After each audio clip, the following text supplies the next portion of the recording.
कराची में कस्टम ने south Asia Pakistan port से 8 करोड़ रुपए मालियत की गधे की खालें बैरून मुल्क स्मगलिंग की कोशिश नाकाम बना दी है।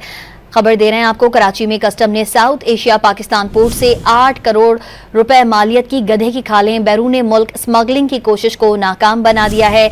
गधे की खालें चमड़े की मसनूआत की आड़ में स्मगल की जा रही थी। साउथ एशिया पाकिस्तान पोर्ट से चीन भेजे जाने वाले कंटेनर से खालें बरामद कर ली गई हैं। गधे की खालें चमड़े की मसनूआत की आड़ में स्मगल की जा रही थीं। कराची में करोड़ों रुपए मालियत की गधे की खालें स्मगल करने की कोशिश को नाकाम बना दिया गया है। साउथ एशिया पाकिस्तान पोर्ट से चीन भेजे जाने वाले कंटेनर से खालें बरामद की गई हैं। गधे की खालें चमड़े की मसनूआत की आड़ में स्मगल की जा रही थी। खबर दे रहे हैं आपको, कराची में कस्टम ने साउथ एशिया पाकिस्तान पोर्ट से 8 करोड़ रुपए मालियत की गधे की खालें बैरून मुल्क स्मगलिंग की कोशिश को नाकाम बना दिया है। गधे की खालें चमड़े की मसनूआत की आड़ में स्मगल की जा रही थी। साउथ एशिया पाकिस्तान पोर्ट से चीन भेजे जाने वाले कंटेनर से खालें बरामद कर ली गई हैं और गधे की खालें चमड़े की मसनूआत की आड़ में स्मगल की जा रही थी। कराची से खबर दे रहे हैं, कराची में कस्टम ने साउथ एशिया पाकिस्तान पोर्ट से 8 करोड़ रुपए मालियत की गधे की खालें बैरून मुल्क स्मगलिंग की कोशिश को